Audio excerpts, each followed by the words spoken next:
It's time for some real education, and we've been studying paintings of revolution for all of this week, and we will continue to do so. We are living in a time, an unfortunate time, where, and I really do believe it's the progressive left that is accelerating so far away from the mainstream that they are trying to criminalize people who even believe anything moderately not liberal or progressive. And so this is giving rise to a culture of resistance, moms and dads turning out at public school board meetings to condemn what's going on, and that resistance now is being called revolution and insurrection and American terrorism by the government. So I want to consider some of the great paintings of revolution across history, and this is going to be one today that I'm sure you all know. It's Washington crossing the Delaware by the German painter Emanuel Leutze. I would imagine many of you didn't know that he, a German citizen, was actually the one to paint this. He was born in this country, but actually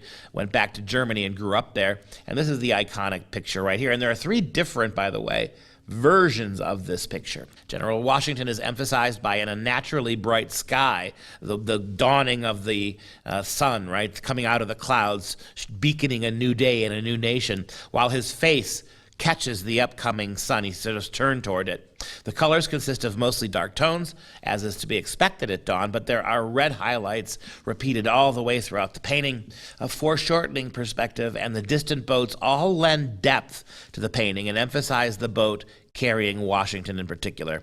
The people in the boat represent a cross-section of the American colonies, including a man in a Scottish bonnet and a man of African descent facing backward next to each other in the front. Western riflemen at the bow and stern, two farmers in broad-brimmed hats near the back, one with a bandaged head, and the androgynous rower in the red shirt, possibly meant to be a woman in man's clothing.